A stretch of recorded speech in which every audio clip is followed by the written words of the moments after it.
7 de novembro de 2025, sejam todos muito bem-vindos, meus amigos, a mais um vídeo do canal Terra Brasilis News. Hoje, sexta-feira, final de semana, estamos aqui mais uma vez tentando entender o que se passa em nosso país. Claro, diante de tanta confusão, tanta politicagem suja, tanto temor pela segurança pública, assunto é o que não falta. E o problema maior que eu vejo são as distorções de informações que ocorrem nas redes sociais, que acabam aí dificultando às vezes o entendimento daquilo que é certo ou não. Falando como bolsonarista, eu queria dizer o seguinte: é importante a nossa busca por justiça. Isso não pode parar. É uma coisa diária, né? Ainda temos sim uma busca forte. Existe ainda um bolsonarismo forte, mesmo que acanhado. E eu falo acanhado porque sim, existem muitas pessoas que sentem vergonha em admitir que é bolsonarista. Parece que nos dias de hoje não cai muito bem eu me posicionar como bolsonarista. Me olham torto, então eu vou ficar calado. Então, às vezes, fica aquela impressão de que o bolsonarismo está definhando nas redes sociais, o que não é verdade. E eu percebo que todos comentam muito sobre as fake news propagadas pela imprensa consorciada. Mas a maioria acredita no que elas leem nessas matérias de jornais consorciados. Eles falam em decisões tomadas por Jair Bolsonaro, em escolhas de seus candidatos, como se ele estivesse com toda a liberdade para sair às ruas, fazer vídeos, dar entrevistas, o que deveria estar acontecendo de fato, né? Se ele está proibido de se comunicar, como alguém pode acreditar em manchetes que diz que Bolsonaro vai apoiar este candidato? Ou então aquele candidato aqui nesse estado ou lá no outro estado. É justamente por isso que estamos vivendo na verdade, uma divisão dentro da direita. Coisa que eu já falei algumas vezes e recebi algumas críticas, né? Por isso que figuras como essa deputada estadual lá de Santa Catarina, Ana Campagnolo, ganhou fama nas costas de Carlos Bolsonaro. Ela já tinha fama, evidentemente, porque foi eleita deputada estadual lá em Santa Catarina, mas agora se tornou um nome diário em todas as redes sociais. Ela é outra que cresceu nas asas de Jair Bolsonaro, né? Para agora cuspir no prato que comeu, mesmo tentando passar o pano, fingindo ser admiradora, uma admiradora que aceita as decisões do mito. Muito bem. Vamos explicar isso tudo direitinho. E eu não vou entrar no mérito se ela é merecedora ou não da nossa credibilidade, porque confesso que não acompanho o seu trabalho como deputado estadual em Santa Catarina, né? Mas o que eu sei é o seguinte: que no ano que vem o Senado Federal vai renovar 2/3 de suas cadeiras, elegendo 2 senadores por estado. O vereador Carlos Bolsonaro anunciou no final de outubro a sua pré-candidatura ao Senado por Santa Catarina. Por quê? Para isso, ele terá que trocar o seu domicílio eleitoral do Rio de Janeiro para o estado do Sul, Santa Catarina. Por qual motivo? Porque lá no Rio de Janeiro, o Flávio Bolsonaro vai disputar a reeleição ao Senado, o que poderia ocasionar um conflito entre os dois candidatos, o Carlos e o Flávio, dividindo votos e dando chance a candidatos da esquerda avançarem, né? Por isso, ele foi levado a procurar outro estado. Essa procura, obviamente, por indicação e por conselho de Jair Bolsonaro, evidentemente. A deputada federal Carol Dittoni, excepcional deputada, sou admirador do trabalho dela, Acho que ela e a Bia Kicis são as duas melhores parlamentares que nós temos, entre as mulheres principalmente, né? Mas ela vai disputar uma vaga ao Senado pelo seu estado, lá em 2026. Isto já era uma coisa certa desde o início do ano.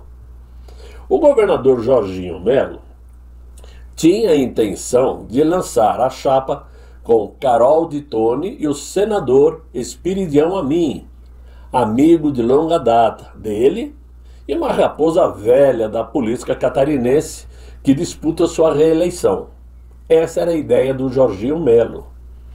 Porém, o governador de Santa Catarina optou por Espiridião Amin e Carlos Bolsonaro, diante uma determinação de Jair Bolsonaro de que seu filho 02 concorresse a uma vaga, a uma das duas vagas por Santa Catarina. Muito bem. Com isto, a deputada, então a Carol de Tone, passou a articular uma possível migração de partido. A princípio fala-se que ela poderá ir para o Partido Novo, para que tenha condições de disputar uma cadeira do Senado. Ela relatou ter recebido convites de outros partidos, como União Brasil, Republicanos, até esse novo partido aí que foi criado do MBL, né? Convites qualquer um faz. Muito bem. Em uma entrevista dada lá para uma rádio em Santa Catarina, a Carol de Tone afirmou que o Jorginho Melo não gostaria de abrir mão do tempo de televisão do Espiridião Amin, que é do PP. O Jorginho Melo não quer perder esse tempo de TV. Motivo pelo qual ele prefere essa composição de Espiridião Amin e Carlos Bolsonaro. O Carlos porque é um acordo que o Jorginho fez com Jair Bolsonaro. E quando Jair Bolsonaro disse que ia indicar Carlos para concorrer ao Senado, isso também lá no início do ano, ele também teve que conversar com outra pré-candidata, que é a Júlia Zanata, que é outra que também faz um trabalho muito bom lá na Câmara dos Deputados. Ela que queria também sair candidata ao Senado. Mas Jair Bolsonaro pediu a ela para desistir da ideia e dar espaço para Carol e Carlos.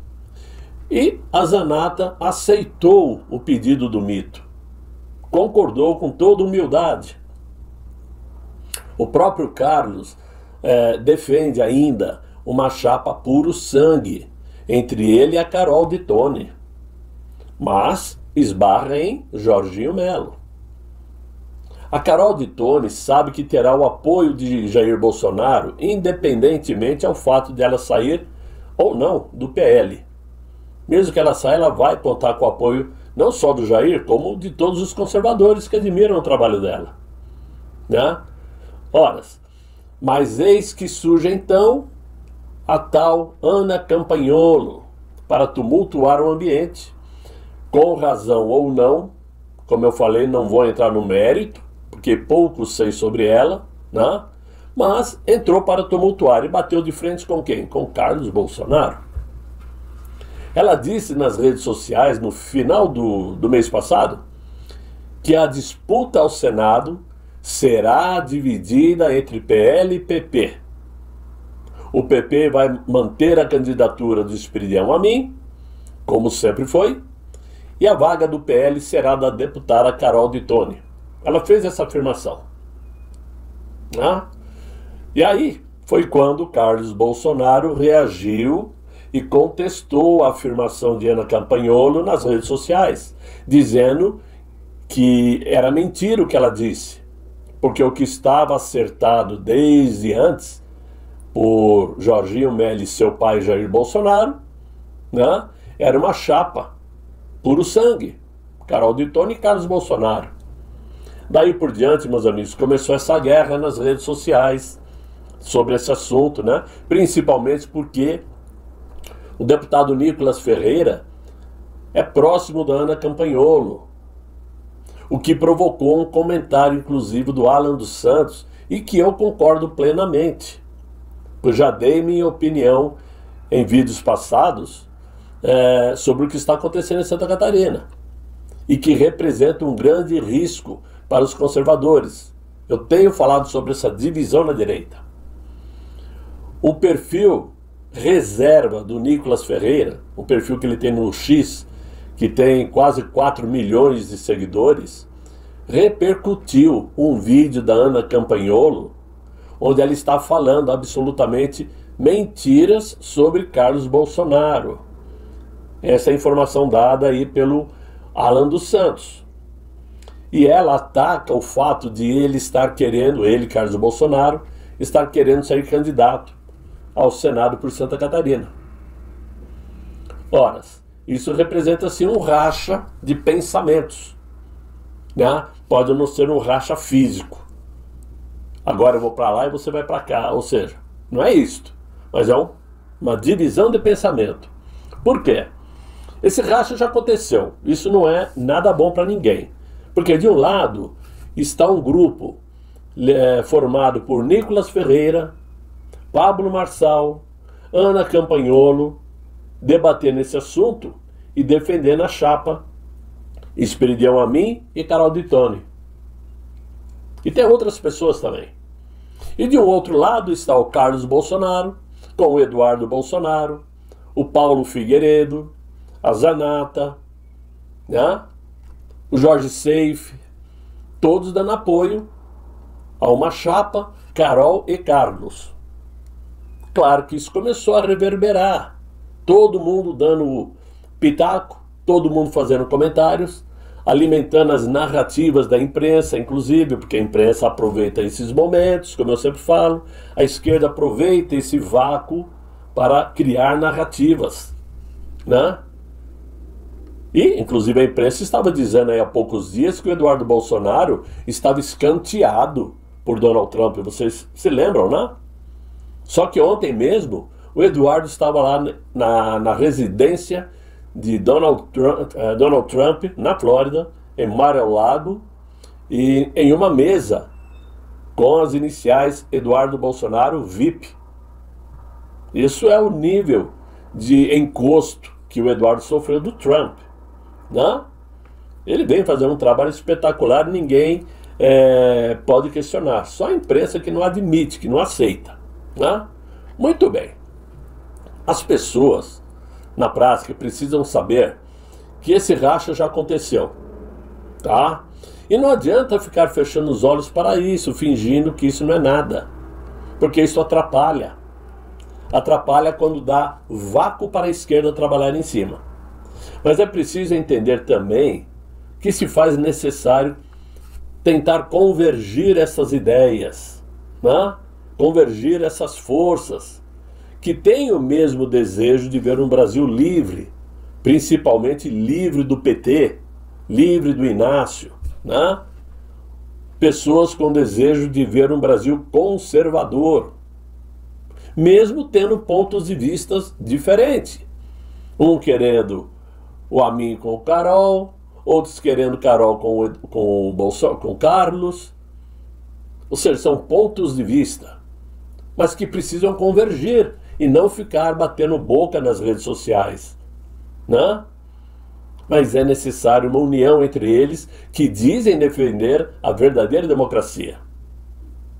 Até rolou nas redes sociais aí um vídeo do Paulo Souza, do canal Hipócritas, que eu admiro, gosto muito dos vídeos dele, tenho certeza que vocês também gostam. Mas ele fez um vídeo ontem, se não me engano foi ontem que saiu o vídeo, defendendo o direito da deputada estadual Ana Campagnolo de se manifestar contra a possível candidatura do Carlos Bolsonaro.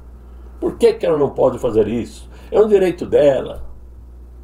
Mas eis que chega uma informação também do Alan dos Santos, que passou essa informação ao Kim Paim, mostrando que a esposa do Paulo Souza, de nome Pamela Souza, é comissionada do gabinete da Ana Campagnolo, lá em Santa Catarina. E isso tira, de certa forma, a credibilidade dos comentários do Paulo Souza. Ou seja, ele fez esse comentário defendendo a Ana, possivelmente por interesses. Tudo isso só atrapalha. Em resumo, me parece que dentro da direita existe também, a exemplo do PT, os interesses pessoais acima de qualquer coisa. Mas tudo isso faz parte de um plano do sistema.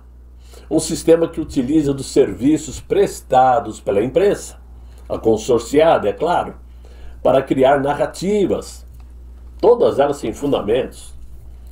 Nós sabemos como que a imprensa trabalha. Eles usam da criatividade, né? Inventam historinhas, que fulano almoçou com ciclano, que o Beltrano se encontrou com o tio-avô do Beltrano.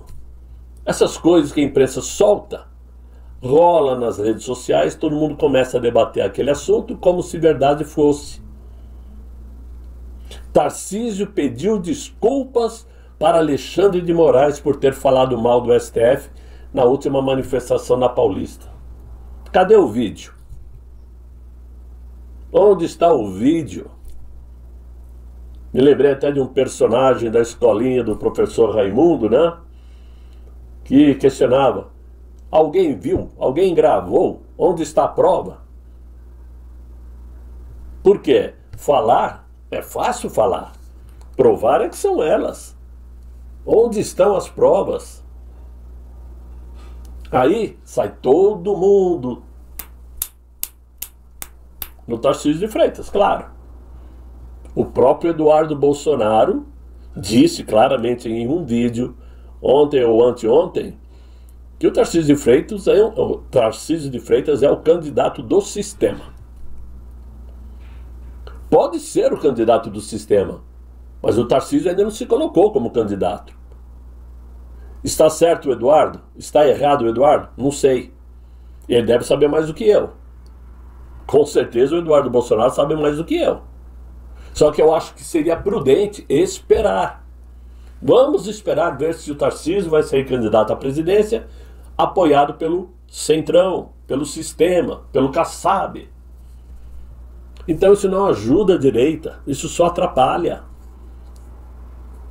Dividir atrapalha. Enquanto que para a esquerda, dividir soma para eles. Essa é que é a grande questão. Todos nós sabemos que o presidente Jair Bolsonaro está incomunicável. E somente os seus filhos podem visitá-lo, mas a imprensa, a podre, evidentemente, estampa diariamente manchetes que Bolsonaro escolheu o seu candidato, o seu nome para concorrer, que Bolsonaro não quer fulano, não quer ciclano, como se tivessem uma bola de cristal. E partindo dessas manchetes, para chamar a atenção, evidentemente, é que muitos dos que se declaram de direita acabam reverberando o debate, como se verdades fossem as narrativas da esquerda. Então o que nós sabemos de fato é o seguinte: houve um acordo de Jair Bolsonaro com Jorginho Melo para colocar Carlos como futuro candidato ao Senado por Santa Catarina. Bolsonaro pediu para a Júlia Zanata desistir da ideia, ela aceitou. E ficou a ideia Carlos e Carol. Mas eis que o Jorginho optou em escolher o Amin com o Carlos. E a briga está feita. Aí, a partir do momento que se colocou a ideia de que a Carol de Tônio vai deixar o partido, tudo indica que realmente ela poderá optar em ir para o Partido Novo, que é o partido menos ruim que os outros, digamos assim. Porque ela tem sim o direito de ser candidata ao Senado e será uma excelente senadora de fato, né? Isso é fato. Mas vamos aguardar para ver como termina essa bagunça. Agora, bagunça mesmo, meus amigos, é essa COP30. É a COP30 que oficialmente começa depois de amanhã, segunda-feira, né? Depois de amanhã não, é segunda-feira. Já está provocando o que falar, viu? Já tem muito buchicho correndo na boca do povo. Por quê? Esse governo que se apresenta ao mundo como defensor da floresta amazônica multiplica discursos contraditórios. Aliás, o primeiro vexame foi que ontem a dona Janja ofereceu um coquetel aos chefes de Estado. Ninguém apareceu. Acreditem se quiser. Está nas manchetes de jornais. Nenhum chefe de Estado compareceu porque disseram eles estarem cansados depois de viagens longas e o dia extenso que houve ontem. Então é só uma pitada dos vexames. Mas a nível institucional, o país que promete ser o guardião do pulmão do planeta é o mesmo que acelera obras para abrir a Amazônia ao Pacífico. Um corredor geopolítico que conecta o coração da floresta à fronteira das exportações, às custas de árvores derrubadas e comunidades afetadas. A tal ministra Simone Step, a Strepp, em uma entrevista que ela deu ao CNN, celebrou a conclusão da Rota Amazônica que liga o Brasil ao Pacífico, destacando o potencial econômico e logístico da nova via. O fluxo de mercadorias nesta rota explodiu no último ano. Um eufemismo elegante para dizer que o movimento de caminhões e maquinários atravessando o ecossistema frágil foi liberado com o aval do próprio governo. Justamente durante a conferência em que o mundo discute como salvar o clima, como salvar o meio ambiente, como não desmatar, parar as queimadas. O pior é que não está fácil para os participantes aguentarem tanta hipocrisia, pois na hora de relaxarem um pouco, procurarem um descanso e se alimentarem, evidentemente, o susto aparece. Dizem que estão vendendo água lá na COP na casa dos R$ 25 a garrafinha. Uma coxinha a R$ 45. E pasmem, saiu a matéria ontem dizendo que dentro da COP30, dentro do evento, não se aceita cartão de crédito de bandeira nenhuma e nem dinheiro físico. Só se aceita um cartão Cielo. Nacional, Cielo, e que todos os integrantes dessa COP precisam se registrar, mostrando documento, que é o passaporte, para ganharem um cartão da Cielo para poderem comprar e pagar. Será que tem aí algum interesse por detrás disso? Pode ser que a Cielo esteja patrocinando o evento, mas essa exclusividade surgiu de onde? Houve alguma licitação, alguma coisa? Não vale a pena nem queimar a cabeça, porque nós sabemos como funciona o governo do Inácio, né? Mas os preços estão na hora da morte. E enquanto isto, o secretário-geral da ONU, o tal do Antônio Guterres, alertou ontem: não é mais tempo de negociação, é um momento de implementação. Uma frase, em teoria, deveria ecoar na consciência do anfitrião brasileiro. Mas o discurso da ONU sobre urgência climática soa quase que irônico quando confrontado com a prática de um governo que, de um lado, abre as portas para o mega investimento estrangeiro, dentro da Amazônia, evidentemente, e de outro, pavimenta o caminho para a mineração avançar sob a bandeira do desenvolvimento sustentável. A Noruega que o diga. A maior mineradora dentro das matas é da Noruega, que fez um belo investimento. Aliás, fez não, ofereceu, né? Em Belém, os anúncios e aportes internacionais pintaram o cenário de verde da esperança, né? A Noruega, como eu disse, prometeu 3 bilhões de dólares, né? Isso em 10 anos. E é claro que dinheiro é bom, né? O Fundo para as Florestas Tropicais para Sempre, a tal TFFF, já soma 5 bilhões e meio de dólares em compromissos. O presidente Inácio, orgulhoso, vendeu o fundo como um legado global e um símbolo do novo Brasil ecológico, ignorando a agressão nada sustentável da floresta. A Alemanha também já anunciou um mega investimento, só não disse de quanto e nem para quem. Na prática, esses fundos para florestas tropicais parece mais um instrumento de influência política do que um mecanismo de preservação. O Inácio tenta colocar o Brasil como árbitro moral da pauta ambiental global, mas o discurso de liderança verde esconde uma estratégia geopolítica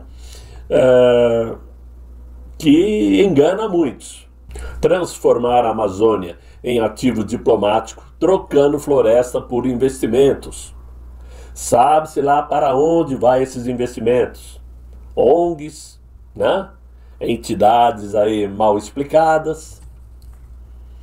Mas quando um discurso recente mostra que ele próprio afirmou que a geopolítica mundial é a maior ameaça da COP, ele talvez tenha revelado mais do que gostaria. Ao culpar o mundo pelos impasses climáticos, o presidente brasileiro ignora o que o Brasil fez dentro de suas próprias fronteiras, inclusive a tentativa silenciosa de ampliar sua influência sobre a chamada AAA, aquela faixa ecológica que liga a Cordilheira dos Andes ao Atlântico, cortando a floresta amazônica ao meio.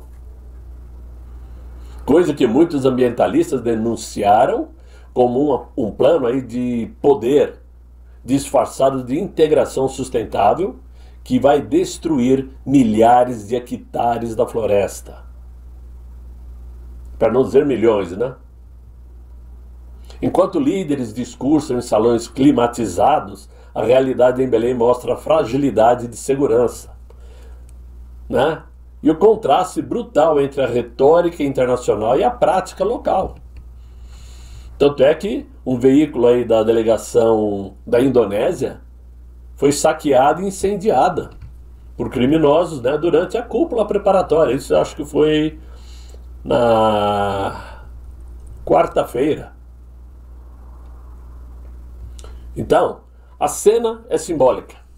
O Brasil do Inácio, que vende a imagem de defensor da Amazônia, é o mesmo que acende a chama do próprio território, né? Tanto de forma literal como metafórica, né? O governo posa para fotos com líderes globais enquanto os tratores cruzam as florestas sob o rótulo de corredor econômico. Econômico não sei para quem. É a política da duplicidade. Enquanto os discursos prometem reflorestar, as estradas abrem caminho para o desmatamento. Enquanto se fala em economia verde, o país avança sobre territórios indígenas, financia rotas de exportação e sonha com a integração AAA. Não para preservar, mas para explorar. E aí, no fim, o retrato que emerge da COP30 é de um Brasil dividido entre o marketing ambiental e a ganância geopolítica. O país que se vende como guardião da Amazônia está ao mesmo tempo transformando-se em moeda de troca. E quando o aplauso internacional cessar, talvez reste o silêncio das florestas e o eco das promessas que mais uma vez vão se perder entre os Andes e o Atlântico. Esta é a real situação dessa COP30 e é a razão pela qual ela está sendo realizada em Belém do Pará, lugar inadequado para um evento desse porte. Verdade é que o dinheiro está rolando, né, fugindo pelos ladrões, a floresta sendo preparada para ser saqueada, tanto em suas árvores, como seus produtos preciosos num solo precioso, né? E os líderes mundiais deitando e rolando com uma coxinha 40 paus, uma lata de refrigerante a 20 e uma garrafinha de água a 25. Eu acho que a água vale mais que um refrigerante por lá, né? Então, meus amigos, é essa a situação. Nós estamos vivendo um momento muito ruim no Brasil. Infelizmente, nós lutamos sempre para ver melhorias, vermos aí uma luz no fim do túnel, mas parece que essa luz demora para crescer. E nós temos que ter paciência, mas antes de tudo, temos que ter muito mais cautela para não cairmos em narrativas mentirosas. Todo tempo é tempo. O jogo, por mais que pareça perdido, ainda não terminou. Ontem meu time já estava tomando de 2-0 do Palmeiras, né? Aos 40 do segundo tempo, eu ainda estava sonhando com empate. Então, tudo é possível nesse mundo. Mas de fato é o que eu tinha para vocês no vídeo de hoje. Espero que vocês tenham gostado. Se gostaram, por favor, deixem os likes, se inscrevam no canal, chamem seus amigos aqui para me acompanhar. Eu espero encontrá-los amanhã com um novo vídeo, se Deus quiser, e Ele há de querer. Fiquem bem, fiquem com Deus. Tchau, tchau.